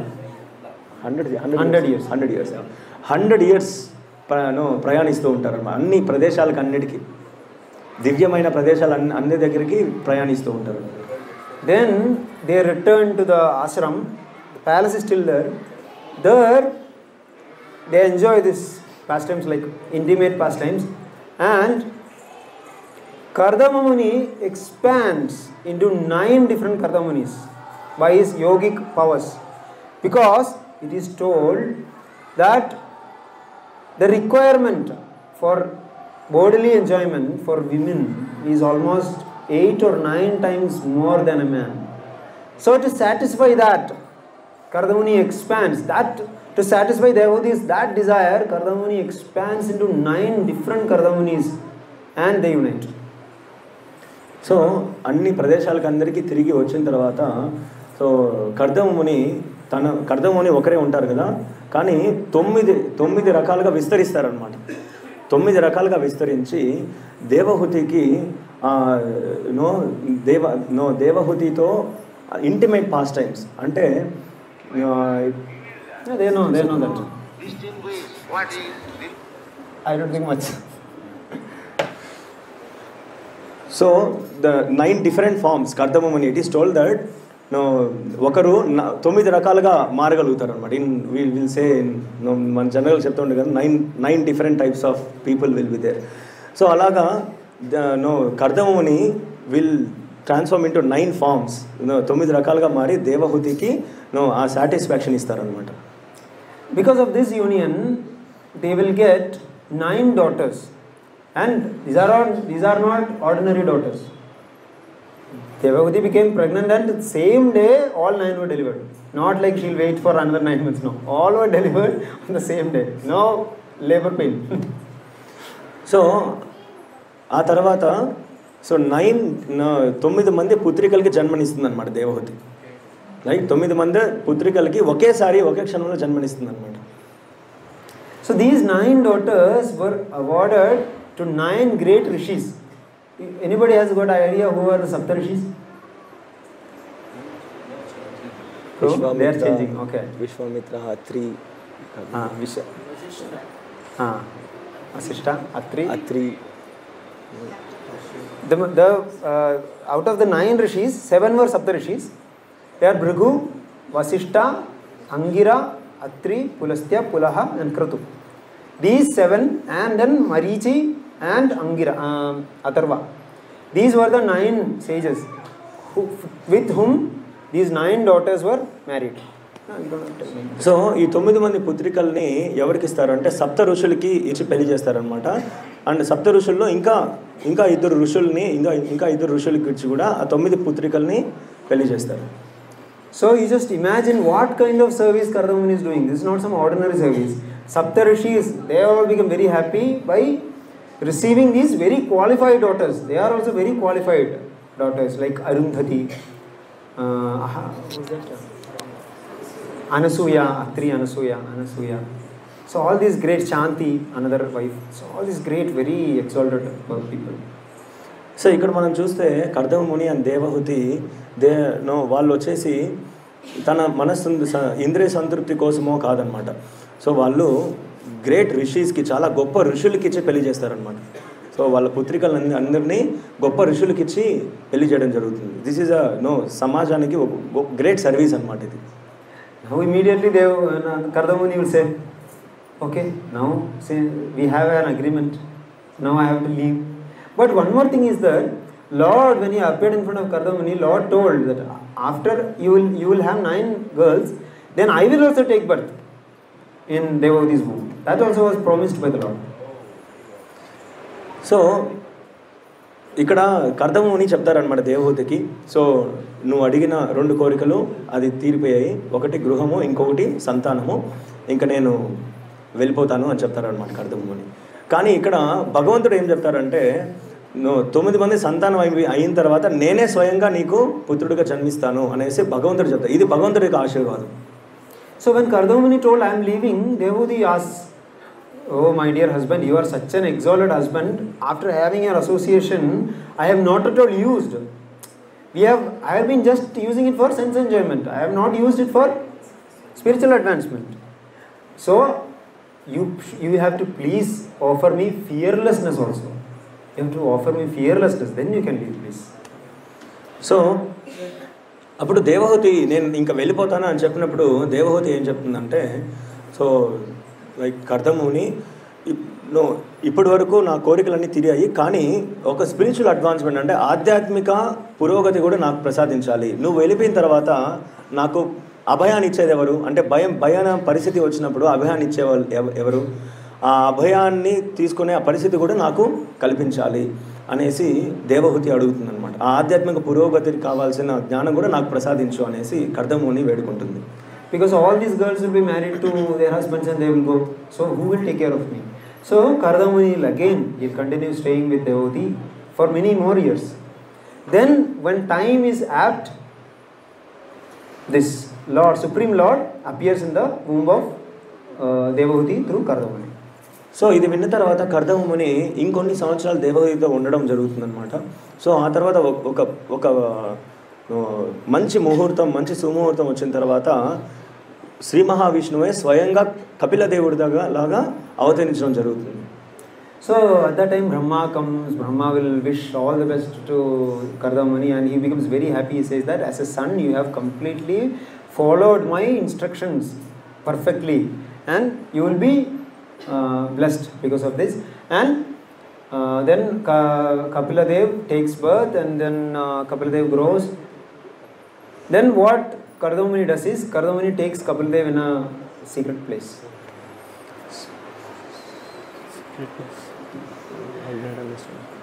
He just to have a confidential conversation. Okay.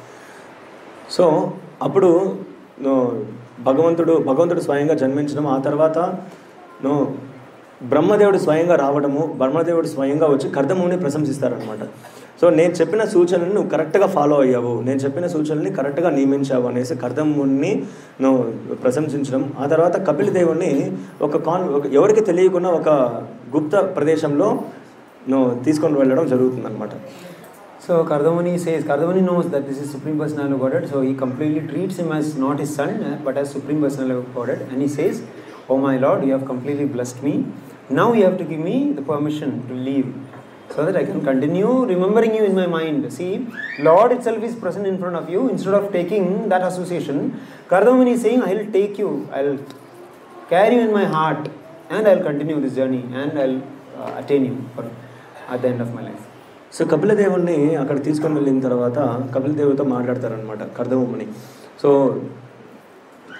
కర్దమునికి క్లియర్గా తెలుసు ఈ కపిల దేవుడు సాధారణమైన బాలుడు కాదు, భగవంతుడే స్వయంగా వచ్చారని అర్థమవుతుందన్నమాట.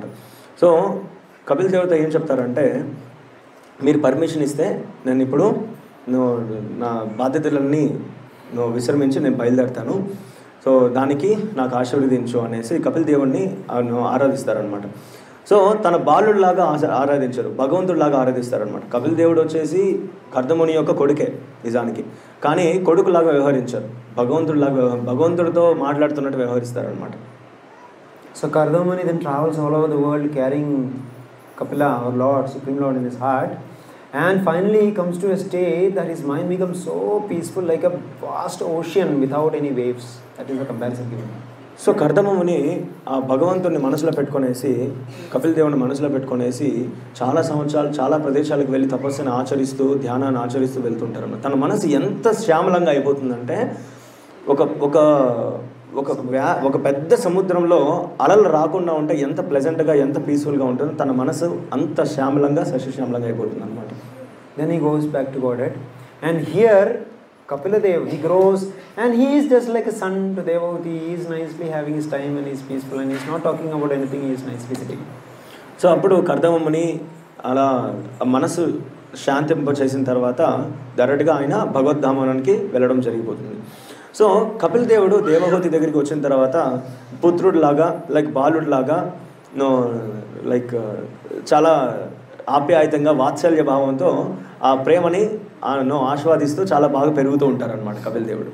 So once Devahuti asks, see, all these days, my Lord, I know you are Supreme Lord.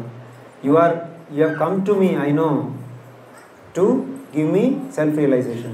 All these days I have passed my life in these worldly affairs. Now please enlighten me. So Devahuti స్వయంగా కపిల్ దేవుడిని అడుగుతుంది అనమాట, భగవంత నువ్వు దేవాది దేవుడన్నా శ్రీ మహావిష్ణువు అని నాకు తెలుసు. ఇప్పటి వరకు నేను భౌతిక లోకంలో ఈ భౌతిక బంధనాల్లో దీంట్లో పడి ఇక్కడే ఉండిపోయాను. నాకు ఆధ్యాత్మిక పురోగతికి సంబంధించిన జ్ఞానం నాకు ప్రసాదించు అనేసి దేవహూతి స్వయంగా ఎవరిని అడుగుతారు? కపిల్ దేవుడిని అడుగుతారు అనమాట.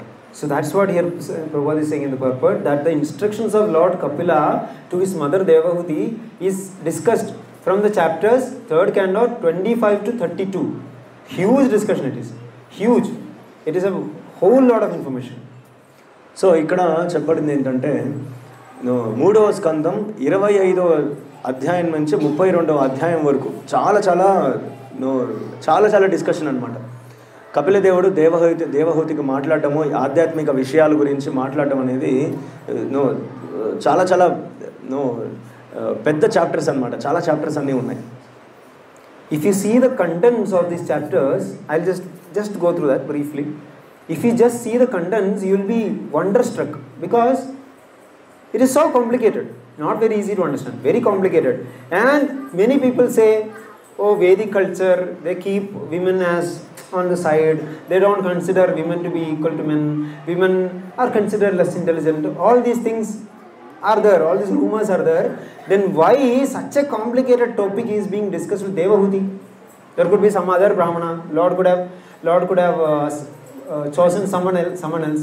Here mother is being chosen. This means it doesn't matter women, man, Vedas and our Puranas, they consider soul, completely the soul. So it is not like some male female, no discrimination is there. So ఇక్కడ కపిల్ దేవుడు భగవంతుడు దేవహూతికి చెప్పడము, దేవహూతికి ఆధ్యాత్మిక విషయాల గురించి చెప్పడం చాలా చాలా కష్టం అన్నమాట అర్థం చేసుకోవడం. ఇప్పటి వరకు మనకు మిస్కన్సెప్షన్ ఉంటుంది. సో వేదాలు శాస్త్రాలు అంటే ఎప్పుడు స్త్రీల్ని పక్కన పెట్టేస్తారు, స్త్రీకి ఆధ్యాత్మిక జ్ఞానాన్ని ఇవ్వడానికి ముందుకు రారు, ఇలాంటివన్నీ మనకు అపార్థాలు చేసుకొనేసి మనం ఇలా తప్పుగా అర్థం చేసుకొనేసి మనం వేదాలకి శాస్త్రాలకి గురువులకి సనాతన ధర్మానికి అంత ఇంపార్టెన్స్ ఇవ్వమన్నమాట. కానీ ఇక్కడ కపిల దేవుడే స్వయంగా దేవహూతికి చెప్పాల్సిన అవసరం ఏముంది? కపిల్ దేవుడే స్వయంగా దేవహూతికి చెప్పాల్సిన అవసరం ఏంటంటే ఇది మనం అందరం అర్థం చేసుకోవాలన్నమాట. So in the 25th chapter, the discussion is that Kapila Muni is saying devotional service is everything. He starts with this, devotional service is everything. In the 26th chapter, he is saying about the process of creation and the 25 elements involved in the process of creation and development. So 25వ అధ్యాయం అంటే 3వ స్కందము 25వ అధ్యాయంలో కపిల దేవుడు తన తల్లి అయిన దేవహూతికి ఏం చెప్తారంటే భక్తియుక్త సేవ ఉంటే చాలు, భక్తియుక్త సేవ చేసుకుంటే చాలు అని చెప్తారనమాట. కానీ 26వ అధ్యాయం నుంచి ఈ ప్రపంచం, ఈ భౌతిక ప్రపంచం అనేది ఎలా తయారైంది, 24 పదార్థాలతో 25 పదార్థాలతో ఈ భౌతిక లోకం ఎలా సృష్టించబడింది, ఈ సృష్టి గురించి పదార్థాల గురించి చాలా క్లుప్తంగా చాలా క్లియర్గా సాంఖ్యయోగాన్ని ఇస్తారనమాట. Sankhya Yoga. In next chapter, he is talking about how the living entity is interacting with nature, how the living entity is getting entrapped by nature. So దాని నెక్స్ట్ చాప్టర్ 27th చాప్టర్లో ఏం చెప్తారంటే ఒక జీవుడు ఈ ప్రపంచంలో, ఈ భౌతిక ప్రపంచంలో ఎలాగ తగులుకుంటాడు, రైట్, ఎలాగ ఇక్కడికి వస్తారు అనేసి చెప్తారనమాట. Then in the next chapter he is talking about a yogi, how he meditates on the form of Lord Vishnu. And in the next chapter, which is 29th chapter, he talks about bhakti again, how bhakti is practiced by people of different modes. So 27th chapter, దాని తర్వాత చాప్టర్లో ఏం చెప్తారంటే ఒక భక్తి శ్రీ మహావిష్ణువు మీద, అంటే విష్ణు భగవానుడి మీద ఎలాగా మనసు పెట్టి ధ్యానం చేయాలి, తపస్సు చేయాలి అని చెప్తుంది.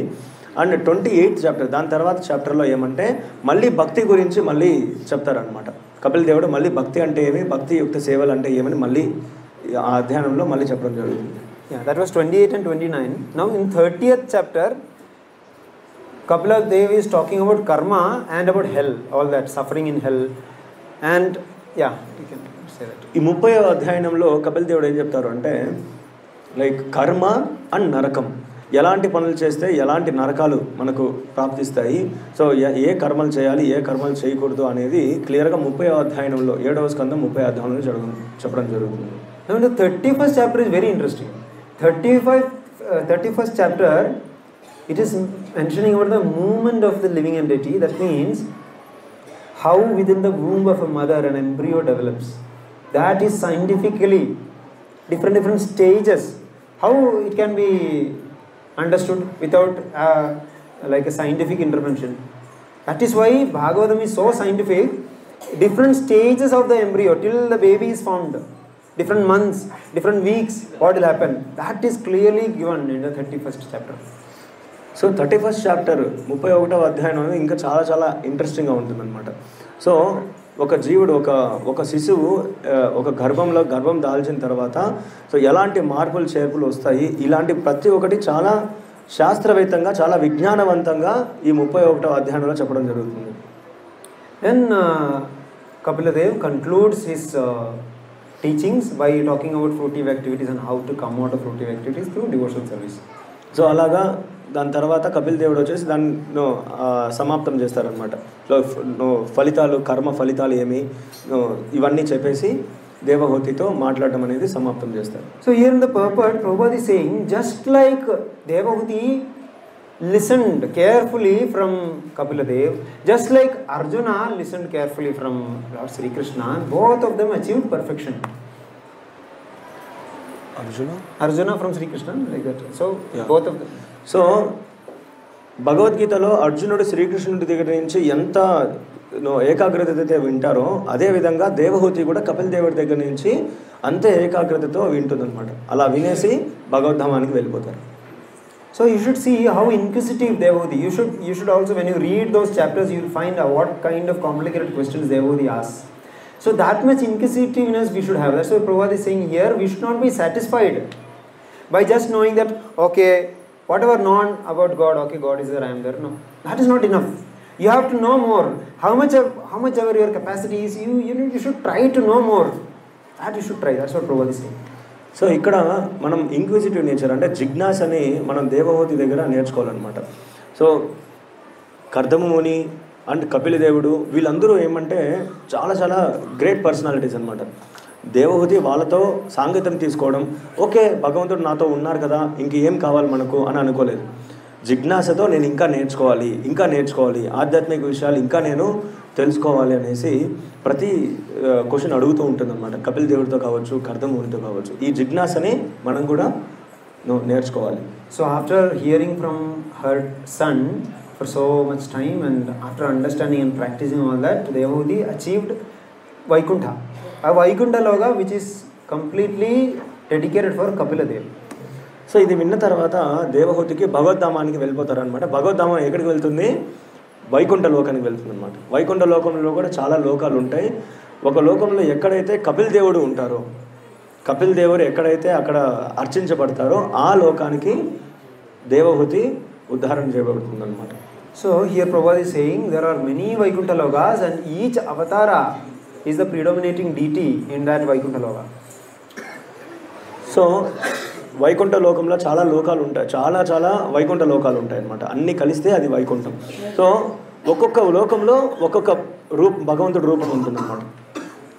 So then Prabhupada is saying from these Vaikuntha lokas, all these Vishnu forms, they take incarnation on this earth, and that is the chapter we are in this chapter. That is what we are discussing, different incarnations of the Lord. And one thing we have to see is that all these are mentioned in the scriptures. Nobody can manufacture some avatara. So భగవంతుడు ఇక్కడికి భూలోకానికి వచ్చి అవతారం తీసుకునేది వచ్చేసి వైకుంఠ లోకంలో ఎవరైతే ఉన్నారో వాళ్ళందరూ ఇక్కడ అవతారం తీసుకుంటూ ఉంటారనమాట. ఇది క్లియర్గా స్క్రిప్చర్స్లో అంటే గ్రంథాల్లో వివరించబడింది అనమాట.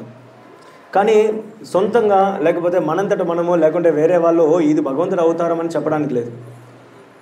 ఇది స్వయంగా భగవంతుడి అవతారం ఇది అని చెప్పడానికి లేదు. ఏదైతే శాస్త్రపూరితంగా ఉందో, ఏదైతే శాస్త్రాలు చెప్పబడిందో వాళ్ళని మాత్రమే మనం భగవంతుడిగా స్వీకరిస్తారు అనమాట. అందువల్ల శాస్త్రాలని మనం క్లియర్గా చదవాలి.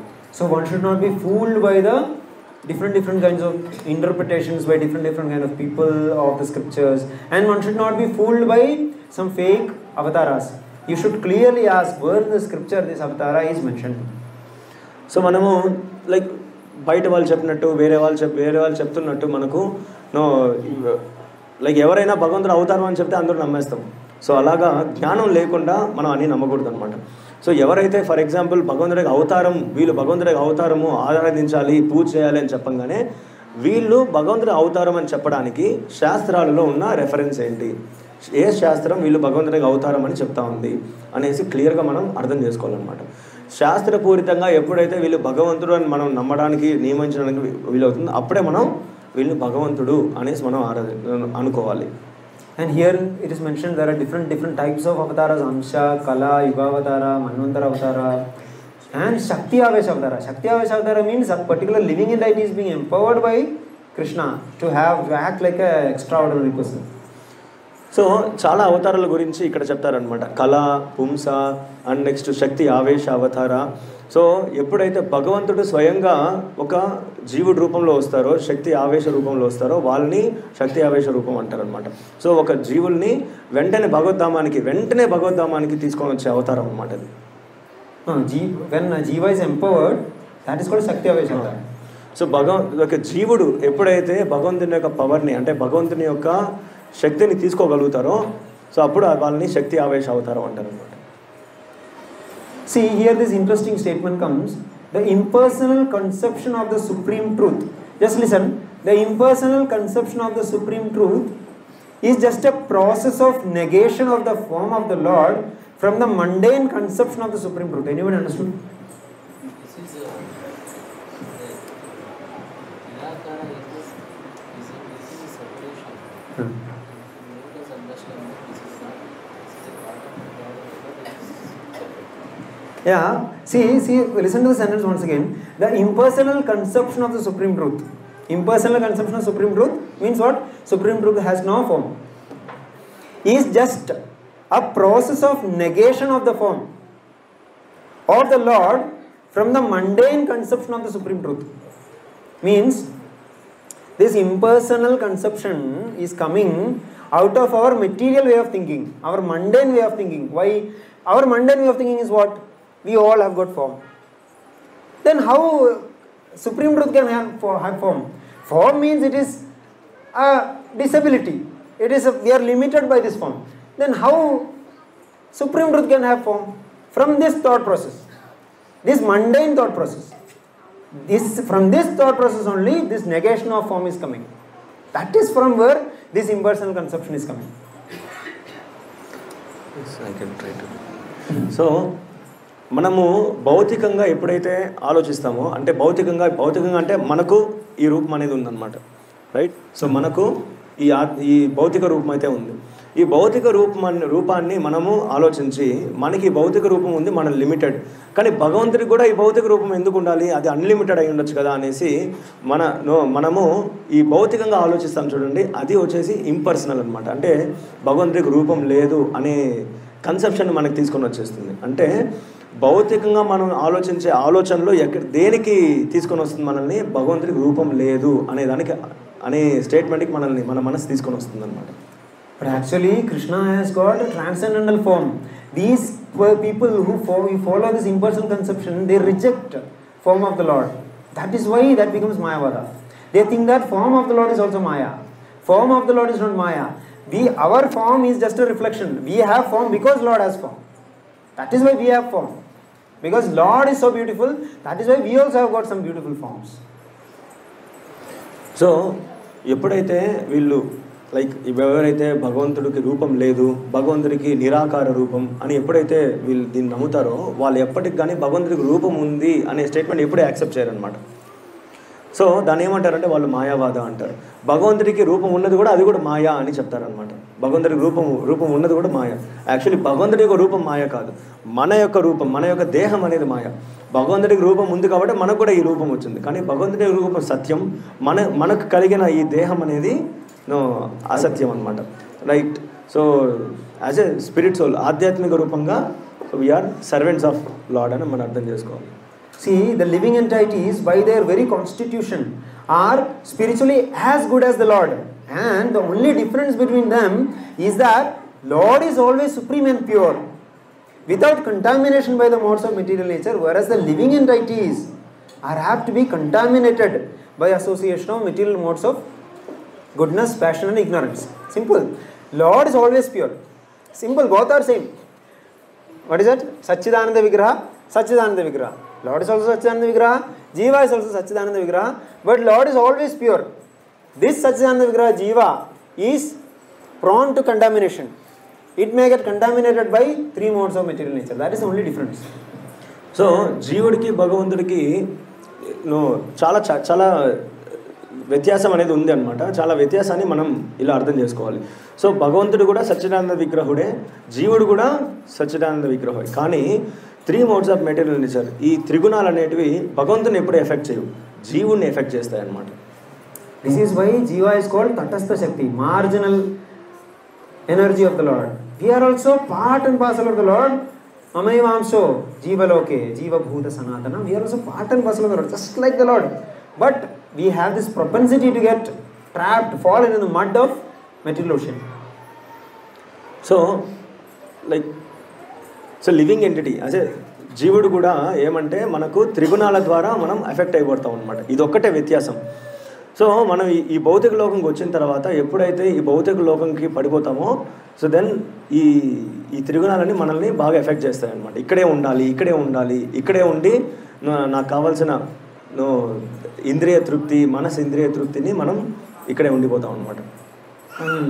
I cannot appreciate enough this particular purport. This purport is so amazing how it is giving justice to the translation.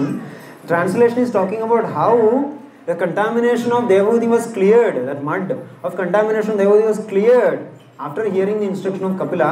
That is why Prabhupada is talking about this, how the jiva gets contaminated. Now Prabhupada is going to talk about how we get freed from that contamination. So ఎప్పుడైతే కపిల్ దేవుడు ఎప్పుడైతే దేవహూతికి చెప్పిన తర్వాత దేవహూతి మనసులో ఉండే contamination అంటే ఏంటంటే అనర్థాలు, ఈ అనర్థాలన్నీ తొలగిపోతాయి అన్నమాట. సో అందువల్ల ఇక్కడ ఈ పర్పోర్ట్లో ఇది వివరించబడింది. ఎప్పుడు జీవులు ఎప్పుడైతే ఈ కంటామినేషన్ని వదిలేస్తారో అప్పుడే మనం భగవంతుని అర్థం చేసుకోగలుగుతాము అనేది ఇక్కడ చెప్పండి. ఇప్పుడు ప్రభుపాదుల వారు ఏం చెప్తారంటే, ఇప్పుడు నెక్స్ట్ ఏం చెప్తారంటే, ఈ అనర్థాలని, మనసులో ఉండే అనర్థాలని ఎలాగ మనం బయటికి తీసుకొని ఎలాగ మనం వదిలించుకోవాలి అనేది ఇప్పుడు చెప్తారు. By developing knowledge, by developing vairagya, renunciation, and then by developing true devotional service, you can come out of this contamination. So ఎప్పుడైతే మనం జ్ఞానాన్ని సంపాదించుకుంటామో, ఎప్పుడైతే మనం శుద్ధ భక్తిని సంపాదించుకుంటామో అప్పుడే మనం ఈ అనర్థంలో నుంచి మనం బయటికి రాగలుగుతాం. Then Prabhupada is quoting from Bhagavad Gita, Mamcheyo avyabhicharena bhakti yogena sevate sagunan samadhidetan brahma bhuyaya kalpate, means when you perform devotional service, Mamcheyo avyabhicharena means without any disturbance, when you do devotional service, you transcend the 3 modes of material nature, you cross over the 3 modes of material nature, and you achieve Brahma Bhuta state. ఎప్పుడైతే జీవుడు ఈ బ్రహ్మభూత స్టేజ్కి ఎప్పుడైతే వస్తారో, అంటే త్రిగుణాలని దాటుకొనేసి ఈ contamination దాటుకొని ఎప్పుడైతే మనం ఆ స్థితికి వస్తామో అప్పుడే మనం భగవంతుని అర్థం చేసుకోగలుగుతాము. Brahmabhuta state means being I am spirit soul. That is the Brahmabhuta state. Prabhupada is writing here, this sloka means even in non-liberated state, a jiva can be directly engaged in service of the Lord. How?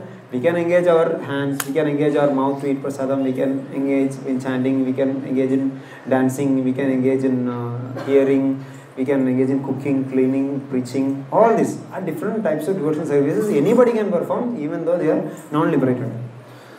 So ఎప్పుడైతే ఒక జీవుడు నేను ఈ దేహాన్ని కాదు నేను ఆత్మని అనేసి ఎప్పుడైతే అనుకుంటాడో అది బ్రహ్మభూయ స్టేజ్ అంటారు అనమాట.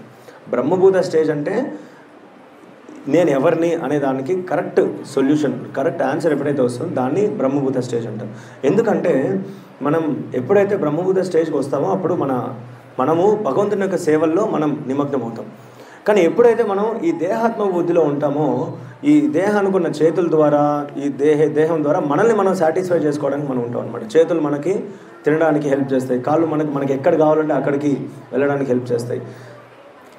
Don't think that after hearing all this much, don't think that, oh, these are all for renounced people, sannyasis, grihasthas, how they can do this.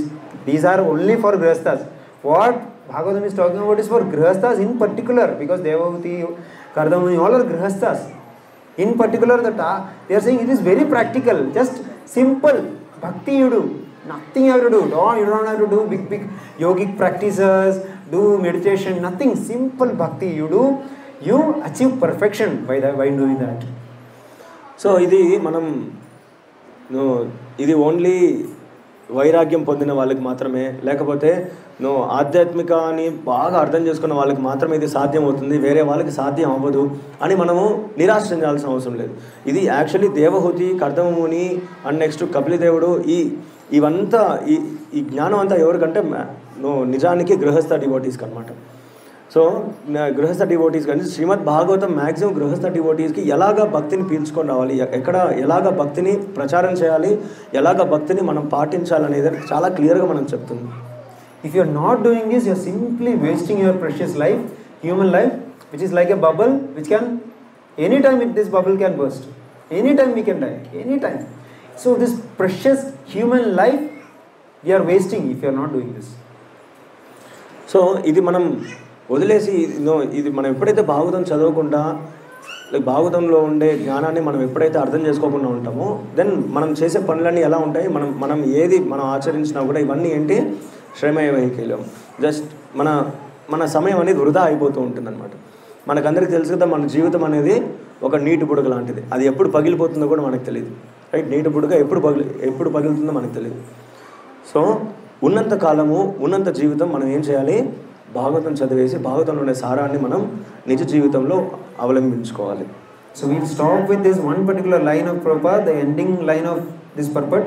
The antiseptic potency of devotional service to the Lord is so great that it can neutralize.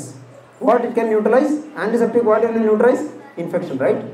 It can neutralize the material infection even in the present life of a devotee.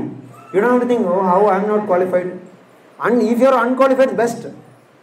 This whole movement is for unqualified people, most patita. So if you are unqualified, you are the most qualified. So this material infection can be completely cured, can be neutralized by the potential of the antiseptic of devotional service in this particular life of a devotee, and we all will go back to Godhead. Haribo. Thank you very much. So ఈ పర్పోర్ట్లో last statement చాలా చాలా important అనమాట. ఈ material infection అని చెప్తారు. Material infection అంటే ఏంటంటే, infection అంటే వ్యాధి అనమాట, వ్యాధి. ఈ భౌతిక వ్యాధి అనేది మనం ఎప్పుడైతే భగవంతుని యొక్క సేవని మనం తీసుకుంటామో, భగవంతుని ఎప్పుడైతే గుర్తుపెట్టుకుంటామో, ఈ వ్యాధిని నిరోధించేస్తుంది అనమాట. వ్యాధిని నిరోధించేసి మనం భగవద్ధామానికి వెళ్ళడానికి మళ్ళీ వేరే జన్మ తీసుకోవాలనే అవకాశం లేకుండా ఈ జన్మలోనే మనం భగవద్ధామానికి వెళ్ళడానికి కావాల్సిన అరేంజ్మెంట్స్ అన్నీ ఈ భాగవతం, ఈ భక్తి అనేది చేస్తుంది అనమాట. సో మన భౌతిక వ్యాధిని నిరోధించడానికి ఇప్పటికిప్పుడే ఈ జన్మకే నిరోధించడానికి మనకున్న ఏకైక ఔషధం ఏంటి, భగవంతుని యొక్క భక్తి. అడిగిపోవాలి. So when I was coming for this lecture, I was feeling hungry actually. But now after giving this lecture, I'm feeling so satisfied. I'm not feeling hunger, I'm feeling so satisfied. I was even thinking like, oh, whether I'll be giving good lecture or bad lecture, will devotees will be able to hear, will they sleep? But when the lecture started, we are just instruments. We have no qualification to come and sit here. I have no qualification to come and sit here. But when by the mercy of Supreme, our Guru, how that knowledge flows, how that thing comes, we don't know. So This is the best thing we can do. Just be an instrument in the hands of Guru and Krishna. Hare Krishna.